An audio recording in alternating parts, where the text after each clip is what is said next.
پھر کہنے لگے یوں بھی ہوگا کہ فرشتوں کے جھرمٹ کے اندر رسول اللہ تشریف لائیں گے، 50,000 سال کا دن ہوگا اور 25,000 سال انتظار کرتے گزر جائیں گے۔ ان کی قربانیاں اسلام کے اوپر بہت زیادہ ہیں، جو ان کی شان میں ہلکے الفاظ بولے اس کا اسلام سے کوئی تعلق نہیں۔ ہر شخص کے برے اعمال کا بدلہ شیطان کو بھی ملتا ہے۔ تو اعلیٰ حضرت کہتے ہیں کاش محشر میں جب ان کی آمد ہو، اور تو اعلیٰ حضرت کہتے ہیں کل قیامت کا دن ہوگا، فرشتوں کا جھرمٹ ہوگا، نور والے آقا نور والے فرشتوں کے درمیان تشریف فرما ہوں گے، مجھے پتہ چلے گا لعنت کا توق اس کے گلے میں ہے، ہم لفظ تبدیل کر دیں گے حالانکہ وہ بھی انسان ہے، وہ بھی انسان ہے۔ کہا نعوذ باللہ اللہ بھی مذاق کرتا ہے، جو ٹھٹھا مذاق کرنے کا لفظ ہے نا وہ اچھے بندے کے ساتھ بھی لفظ بولا جاتا۔ کہتے ہیں جب ہمارے ساتھ ہو تو پھر ان کے پاس کیوں بیٹھے ہوئے تھے؟ تم ابو بکر صدیق کے پاس کیوں بیٹھے تھے؟ عمر فاروق کے پاس کیوں بیٹھے ہوئے تھے؟ عثمان غنی، مولا علی، دیگر صحابہ کرام کے پاس کیوں بیٹھے ہوئے تھے؟ ایمان والوں کے پاس کیوں بیٹھے ہوئے تھے؟ اللہ یستہزئ بہم ویمدھم فی طغیانہم یعمہون وإذا خلوا الی شیاطینہم قالوا انا معکم، ہم تو تمہارے ساتھ ہیں۔ کہتے ہیں کہ ہم تو ایمان والوں کے پاس جو بیٹھے ہوئے تھے ان کے پاس جو گئے تھے انما نحن مستہزئون، ہم تو ویسے ہی مذاق کرنے گئے۔ اور ربیع الاول شریف کا آغاز سفر کے آخری ایام میں، ربیع الاول کے آغاز میں استقبال ربیع الاول ذکر خیر ہوتا ہے۔ اصل میں ربیع الاول کے استقبال پر نہیں، نبی اکرم صلی اللہ علیہ وسلم کی آمد کے استقبال پر، اور پھر اس کے ساتھ اگر حضور کے عاشق زار فناف الرسول صلی اللہ علیہ وسلم، شیخ طریقت، رہبر شریعت، امام المتقین، امام العاشقین، مجدد دین و ملت، پروانہ شمع رسالت، امام احمد رضا خان رحمۃ اللہ تعالی علیہ کا ذکر خیر اگر مل جائے تو استقبال ربیع الاول کا مزہ بھی دوبالا ہو جاتا ہے، کیونکہ احمد رضا کا ذکر اصل میں عشق رسول صلی اللہ علیہ وسلم کی یاد دلاتا ہے، حضور کی عظمت کی یاد دلاتا ہے۔ 25 صفر المظفر کو آپ کا یوم وصال تھا، ایسے عاشق زار گزرے کہ کمال کا نام کمایا، کمال کا عشق کمایا اور آگے عشق کو تقسیم کیا۔ بڑا کوئی چودھری، لیڈر، کوئی سیاستدان، بڑا حاکم ہوتا ہے، اس کے نام کی جانب کوئی روڈ منسوب ہوتا ہے، کوئی بلڈنگ منسوب ہوتی ہے کہ فلانی عمارت فلانے لیڈر کے نام منسوب، فلانا روڈ فلانے لیڈر کے نام منسوب، فلانی چیز فلانے کے نام منسوب۔ دنیا کی چیزیں یہ منسوب کی جاتی ہیں، لیکن ہمارا لیڈر عشق کا امام احمد رضا خان رحمۃ اللہ تعالی علیہ ایسا نام کما کے گئے، کسی روڈ کا نام احمد رضا نہیں، کسی بلڈنگ کا نام احمد رضا نہیں، کسی دنیا کی اور چیز کا نام احمد رضا نہیں، عشق کا نام بھی احمد رضا ہے۔ اور اس کے ساتھ ساتھ آپ کو ہر سنی حنفی کے ساتھ آپ کو ہر مسجد کے باہر بریلوی لکھا ہوا نظر آئے گا۔ پوری دنیا کے اندر مساجد ہیں، صرف پاکستان کے اندر نہیں، بنگلہ دیش، ہندوستان، عرب ممالک ہوں یا یورپ کے ہوں، دیگر ممالک ہوں، جہاں سنی حنفی کی مسجد ہوگی ساتھ ساتھ ایک لفظ اور بھی لکھا ہوا دکھائی دے گا بریلوی۔ ایسا نام کما کے گئے کہ ہر مسجد کے باہر اپنا نام منسوب کر کے چلے گئے، یعنی جو مسجد کے اندر انٹری کرے گا پتہ چل جائے گا یہ ان کی مسجد ہے جو اعلیٰ حضرت کو ماننے والے ہیں، امام احمد رضا خان کو ماننے والے ہیں۔ اور امام احمد رضا کون تھے؟ عشق کی بنیاد کا نام، ناموس رسالت صلی اللہ علیہ وسلم کے ستون کا نام، اولیاء کرام کی عظمت کے رکھوالے کا نام، صحابہ و اہل بیت کی شان کے ستون کا نام احمد رضا ہے۔ اور احمد رضا کا ذکر جہاں ہوگا وہاں آپ کو عشق رسول کی جھلک نظر آئے گی، وہاں صحابہ و اہل بیت کا عطر چھڑکتا ہوا نظر آئے گا، وہاں پر اولیاء کرام کی خوشبو مہکتی ہوئی نظر آئے گی۔ جہاں احمد رضا کا ذکر آئے گا وہاں بڑوں کے بارے میں خیر کے الفاظ ہی آپ کو سنائی دیں گے، نہ کہ یہ الفاظ کہیں کہ یہ بابے تو کچھ کر ہی نہیں سکتے، یہ اولیاء کرام تو کچھ کر ہی نہیں سکتے، صحابہ کرام تو کچھ شاعری، اہل بیت کی عظمت کے بارے میں جو ادھر ادھر غلط بیانی کرتے ہیں، اور خاص طور پہ نبی مکرم صلی اللہ علیہ وسلم کی شان میں جو ہلکے الفاظ بولتے ہیں۔ احمد رضا کا جہاں ذکر ہوگا وہاں حضور کے نام کے ساتھ بلند و بالا ہی الفاظ نظر آئیں گے۔ آپ کا کنز الایمان جو آپ نے قرآن پاک کا ترجمہ کیا اس کو کھولیں تو آپ کو قرآن پاک کے الفاظ کے اندر ایسی خوشبو مہکتی ہوئی نظر آئے گی، کمال کے الفاظ کا ترجمہ۔ اللہ پاک نے کتاب نازل فرمائی اپنے محبوب صلی اللہ علیہ وسلم پر، پھر اس کا ترجمہ کرنے والا بھی اس کا بھی حق بنتا تھا حتی الامکان کوشش کرے کہ قرآن کا ترجمہ کرنے کا حق ادا کرے۔ اپنی زبان کے اندر، اور اعلیٰ حضرت نے کمال کا ترجمہ کیا۔ میں بڑی مثالیں دے سکتا ہوں لیکن 2 مثالیں آپ کو دیتا ہوں، سمجھ آ جائے گی۔ قرآن پاک میں ایک آیت کریمہ اللہ فرماتا ہے وَمَكَرُوا وَمَكَرَ اللَّهُ وَاللَّهُ خَيْرُ الْمَاكِرِينَ، کیونکہ استقبال اور ربیع الاول جہاں آئے گا وہاں پر اللہ پاک کی بات ہوگی، رسول کریم علیہ السلام کی بات ہوگی، اور پھر اعلیٰ حضرت کا نام بیچ میں شامل کر دیں گے تو پھر ذکر رسول مقبول صلی اللہ علیہ وسلم بھی دکھائی دے گا۔ اللہ فرماتا ہے وَمَكَرُوا وَمَكَرَ اللَّهُ وَاللَّهُ خَيْرُ الْمَاكِرِينَ۔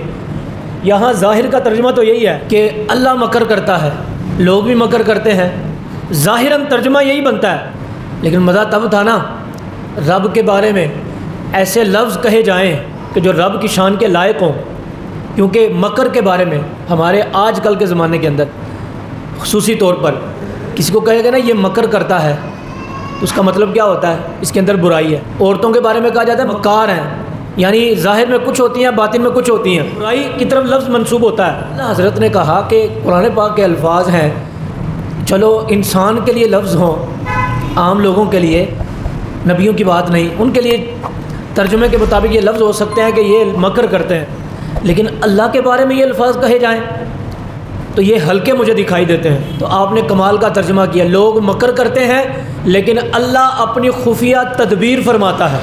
اللہ پاک خفیہ جو اللہ پاک نے تدبیر فرمانی ہے، جو اللہ نے لکھا ہوا ہے روز ازل سے، وہ اللہ فرماتا ہے۔ سیم الفاظ نہیں آپ نے لکھے، انسان کے لیے علیحدہ کر دیے اور اللہ کے لیے علیحدہ کر دیے، سیم الفاظ نہیں آپ نے لکھے، تاکہ لوگ اللہ کے بارے میں ہلکے الفاظ سن کر یہ نہ سمجھیں کہ نعوذ باللہ انسان کے لیے بھی وہی عزت ہے اور اللہ کے لیے بھی وہی عزت ہے۔ تو اور لوگوں نے ترجمہ کیا تو قلم ان کا بہک گیا، عقل بہک گئی، انہوں نے یہی ترجمہ کیا کہ نعوذ باللہ اللہ بھی مکر کرتا ہے، لوگ بھی مکر کرتے ہیں۔ تو مکر کا لفظ عام لفظوں میں یہ برائی سمجھا جاتا ہے، بھی برائی ہے۔ بندہ سامنے ہو کر کہے کہ جیسے کوئی مانگنے والا آتا ہے نا، وہ مکاری کر رہا ہوتا ہے، رو بھی رہا ہوتا ہے، منہ بھی بنا رہا ہوتا ہے، میرے گھر میں کھانے کے لیے کچھ نہیں ہے، ٹھیک ہے، پینے کے لیے کچھ نہیں ہے، میرے بچے بھوکے مر گئے، یہ ہو گیا وہ ہو گیا، لیکن تھوڑا سا آپ آگے جائیں تو شاید آج کل کی روٹین کے مطابق وہ مرسڈیز گاڑی میں بیٹھتا ہوا نظر آئے۔ یہ مکر کی ایک میں نے مثال دی۔ تو اللہ کے بارے میں مکر کا لفظ نہیں بولنا چاہیے، تو اعلیٰ حضرت نے کمال کر دیا۔ اسی طرح پہلے پارے کے اندر اللہ پاک نے ارشاد فرمایا اللہ یستہزئ بہم ویمدھم فی طغیانہم یعمہون۔ یہ پوری آیت کا خلاصہ یہ ہے، انہوں نے کیا کہا؟ وَإِذَا لَقُوا الَّذِينَ آمَنُوا قَالُوا آمَنَّا وَإِذَا خَلَوْا إِلَىٰ شَيَاطِینِهِمْ قَالُوا إِنَّا مَعَكُمْ إِنَّمَا نَحْنُ مُسْتَہزِئُونَ۔ منافقوں کی صفت بیان کی کہ جب یہ منافق کافروں سے ملتے ہیں، جب ایمان والوں سے ملتے ہیں تو کہتے ہیں ہم ایمان والے ہیں۔ وَإِذَا خَلَوْا إِلَىٰ شَيَاطِینِهِمْ، جب یہ شیطانوں کے پاس یعنی کافروں کے پاس جاتے ہیں تو کیا کہتے ہیں؟ وَإِذَا خَلَوْا إِلَىٰ شَيَاطِینِهِمْ قَالُوا إِنَّا مَعَكُمْ، ہم تو تمہارے ساتھ ہیں۔ کہتے ہیں جب ہمارے ساتھ ہو تو پھر ان کے پاس کیوں بیٹھے ہوئے تھے؟ تم ابو بکر صدیق کے پاس کیوں بیٹھے تھے؟ عمر فاروق کے پاس کیوں بیٹھے ہوئے تھے؟ عثمان غنی، مولا علی، دیگر صحابہ کرام کے پاس کیوں بیٹھے ہوئے تھے؟ ایمان والوں کے پاس کیوں بیٹھے ہوئے تھے؟ تو وہ منافق، یہ مکر کی ایک اور مثال دے رہا ہوں اور ساتھ ساتھ آپ کو ترجمے کی ایک اعلیٰ حضرت کی بات بتانے لگا ہوں۔ کہتے ہیں کہ ہم تو ایمان والوں کے پاس جو بیٹھے ہوئے تھے، ان کے پاس جو گئے تھے، انما نحن مستہزئون، ہم تو ویسے ہی مذاق کرنے گئے، ہم تو ویسے ہی گئے تھے۔ جب 4-5 بندے بیٹھے ہو نا، کسی کی مخالف بات ہو رہی ہو تو وہ بندہ کونی مار کر یا بعد میں کہتا ہے کی گل تم میرے نال ہے یا وہ نال ہے؟ تو وہ بندہ کیا کہتا ہے؟ میں تو ویسے ہی لگا ہوتا، میں تیرے ساتھ ہوں۔ کیسی بات کر رہے ہو؟ میں ویسے ہی لگا ہوا تھا اس کو راضی کرنے کے لیے، اس کو خوش کرنے کے لیے، لیکن ہے تیرے ساتھ ہوں۔ یہ منافق ایسے ہی کرتے تھے، کہتے ہیں ایمان والوں کے پاس ہم تو ویسے ہی گئے ہوئے تھے، ان کو دکھانے کے، ان کو خوش کرنے کے لیے، ہم تو مذاق ویسے ہی کر رہے تھے۔ ٹھیک ہے، تو اب یہ مذاق کا لفظ، یہ ہنسی کا لفظ، ٹھٹھے کا لفظ کسی کے ساتھ بولا جاتا ہے نا تو اس بندے کو سیریس نہیں سمجھا جاتا، یہ بھی ایک برائی کی جھلک ہے۔ جو ٹھٹھا مذاق کرنے کا لفظ ہے نا، وہ اچھے بندے کے ساتھ نہیں لفظ بولا جاتا، تو دوسرے لفظ میں کہتے ہیں جھکتے مارتا ہے، اس کو اچھا نہیں سمجھا جاتا۔ اب اللہ پاک نے ارشاد فرمایا، یہ کہتے ہیں ہم تو ویسے ہی مذاق کرنے گئے تھے۔ اب اللہ یستہزئ بہم ویمدھم فی طغیانہم یعمہون۔ اب اگلی آیت کا جو حصہ ہے اس میں کئی لوگ بہک گئے، کہا نعوذ باللہ اللہ بھی مذاق کرتا ہے، اللہ بھی ہنستا ہے۔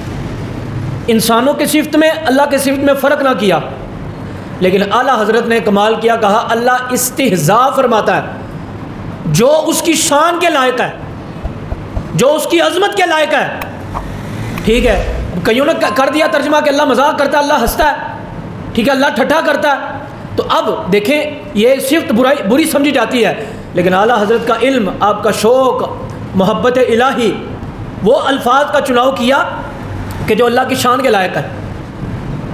آپ کہیں گے یہ کیا بات، لغت ہوتی ہے، کئی پڑھے لکھے کہتے ہیں، میں کہتا ہوں اور آسان کر کے آپ کو سمجھا دیتا ہوں۔ جیسے مثال کے طور پر کوئی بڑا سفید داڑھی والا بندہ ہو، چھوٹا بچہ اس کو کہتا ہے ادھر آ گل سن، بچے کے ساتھ یہ لفظ بول دی ہے۔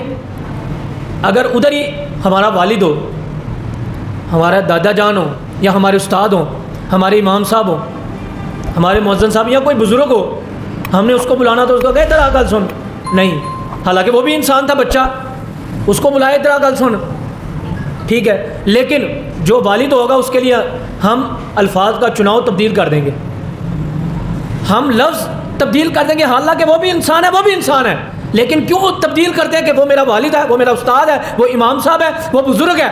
یار بزرگ کے سامنے ہے، والد میرا سامنے، استاد میرے سامنے، اس کے مطابق ہی میں الفاظ کا چناؤ کروں۔ تو اب اندازہ کریں، ترجمہ کرتے ہوئے کئی علماء نے ترجمہ کرتے ہوئے بہک گئے، اللہ کے لیے بھی وہی بات بول دی اور انسان کے لیے بھی وہی بات بول دی، حالانکہ فرق بڑا ہونا چاہیے تھا۔ جیسے چھوٹے اور بڑے انسان میں ہم فرق کرتے ہیں، لیکن اعلیٰ حضرت نے واقعتاً فرق کر کے بتایا کہ یہ ہوتا ہے فرق، یہ ہوتی ہے محبت۔ اب اور آگے اس زمانے کے اندر لوگوں نے یہ کہنا شروع کر دیا تھا نعوذ باللہ حضور کو دیوار کے پیچھے کا علم نہیں ہے، اور یہ بھی آج بھی کتابوں کے اندر موجود ہے۔ یہ بھی کہا کہ شیطان کو زیادہ علم ہے اور حضور کو نعوذ باللہ علم نہیں ہے۔ استغفر اللہ۔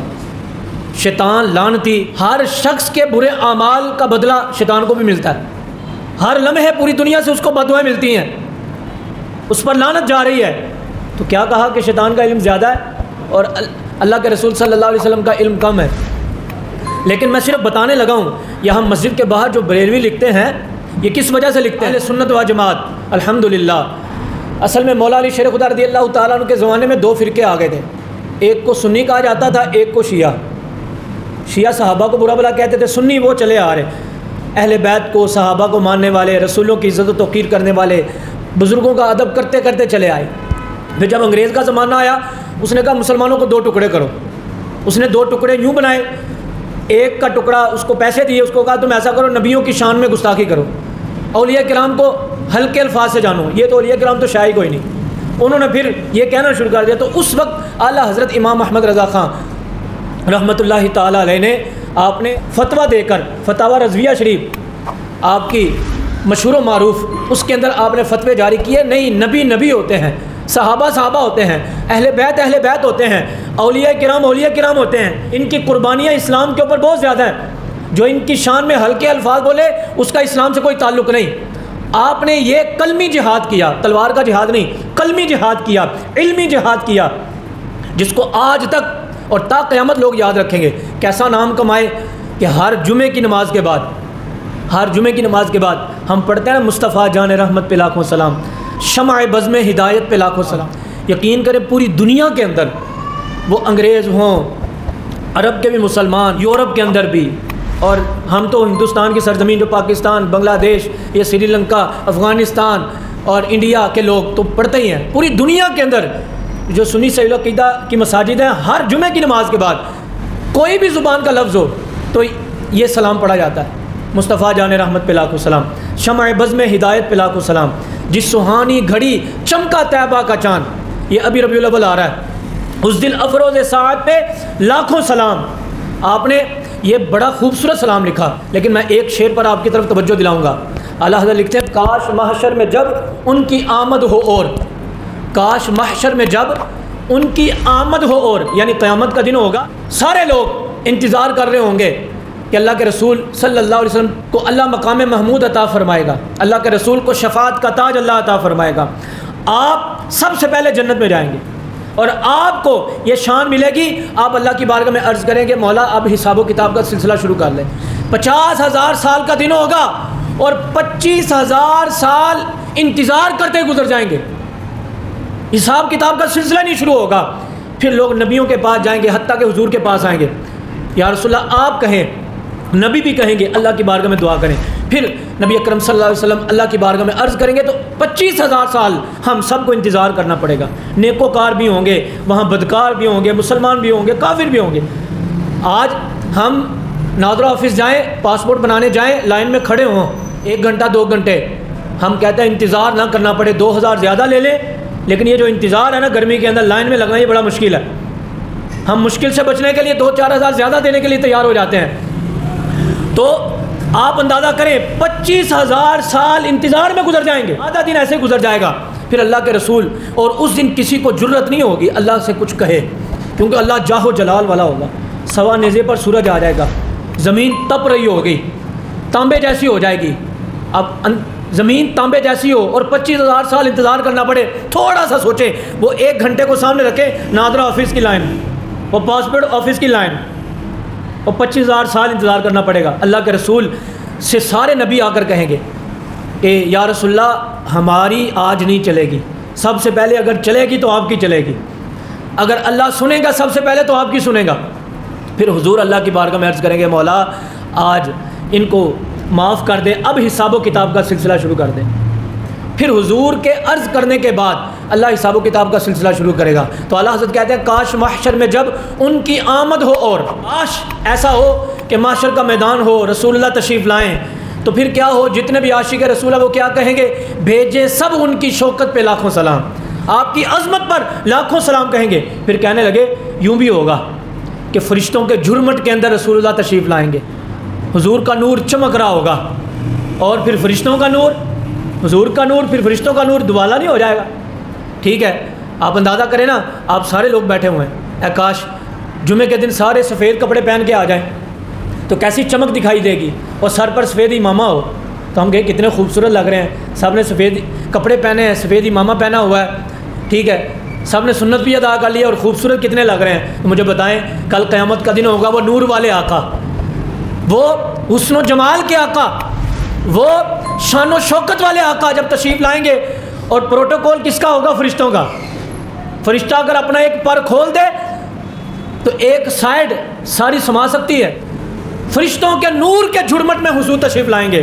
تو اعلیٰ حضرت کہنے لگے حضور تشریف لائیں گے، فرشتوں کا جھرمٹ ہوگا، مجھ سے خدمت کے قدسی کہیں ہاں رضا، کہتے ہیں مجھے پتہ چلے گا رسول اللہ آ گئے ہیں، لیکن رسول اللہ مجھے دکھائی نہیں دیں گے کیونکہ فرشتوں کا جھرمٹ ہوگا، نور ہی نور ہوگا۔ بعض اوقات ہوتا ہے نا کوئی بڑا لیڈر آیا ہوتا ہے اور گارڈ اور پروٹوکول ہوتا ہے، ہم کوشش کرتے ہیں چھت پہ چڑھ کر دیکھیں یہ کون بندہ ہے، چھت نہ ملے تو ہم گاڑی پہ چڑھ جاتے ہیں، گاڑی نہ ملے تو کم سے کم اتنی ضرور کوشش کرتے ہیں کہ اپنی انگلیوں کے اوپر کھڑے ہو جاتے ہیں، تھوڑا سا اوپر اونچا کر کے دیکھنے کی کوشش کرتے ہیں ہے بندہ کون ہے، دیکھے تو صحیح کہ 500-600 پولیس والے اس کے ارد گرد ہیں، بندہ کون ہے، لگتا ہے کوئی بڑا بندہ ہوگا۔ تو اعلیٰ حضرت کہتے ہیں کل قیامت کا دن ہوگا، فرشتوں کا جھرمٹ ہوگا، نور والے آقا نور والے فرشتوں کے درمیان تشریف فرما ہوں گے، مجھے پتہ چلے گا، میں تھوڑا سا آگے بڑھ کر رسول اللہ کو دیکھنا چاہوں گا، مجھ سے خدمت کے قدسی کہیں ہاں رضا۔ جب ہم کسی بڑے بندے کے قریب جانا چاہ رہے ہوں گے تو گارڈ پولیس والے ہمیں پکڑ کر کہتے ہیں ہاں بندہ کدھر آئے ہو، کیا کام ہے تمہیں، کہتے ہیں فرشتے مجھ سے کہیں گے، فرشتے قدسی کو کہتے ہیں مجھ سے خدمت کے قدسی، قدسی یعنی فرشتے کہیں گے ہاں رضا، احمد رضا کیا کام ہے تیرا، کدھر آئے ہو، تیرا یہاں پر کام نہیں ہے۔ یہاں فرشتے نور والے آقا کو جھرمٹ بنائے ہوئے کھڑے ہیں، رسول اللہ کی شان دکھا رہے ہیں، رسول اللہ کی عظمت دکھا رہے ہیں۔ اللہ اکبر۔ اعلیٰ حضرت کہتے ہیں جب مجھے فرشتے کہیں گے نا، مجھ سے ذرا توجہ فرمائے، ایک ایک لفظ پر لطف آئے گا، مزہ آئے گا، اور آپ کو اپنے عقیدے پر فخر محسوس ہوگا۔ اعلیٰ حضرت کہتے ہیں مجھ سے خدمت کے قدسی کہیں ہاں رضا، رضا کدھر آئے ہو، کیا کام آئے ہو، کہتے ہیں میں وہاں ہی ہاتھ باندھ کے آنکھیں بند کر کے فرشتوں کو کہوں گا کیا، مصطفیٰ جان رحمت پہ لاکھوں سلام۔ فرشتوں کو کہوں گا فرشتوں میرا کوئی کام نہیں، میں کسی کام سے نہیں آیا، بس میں تو رسول اللہ کی بارگاہ میں سلام پڑھنے کے لیے آیا ہوا ہوں۔ یہ ہے وہ شان، یہ محبت والا بندہ ایسا ہو اور اس کا ذکر خیر نہ کریں، اس کو نہ مانیں، تو ہماری بات جو ہمارے ماننے میں یہ نہیں آتا کہ ہم اس کو نہ مانیں جو رسول اللہ صلی اللہ علیہ وسلم کو اتنا مانتا ہو۔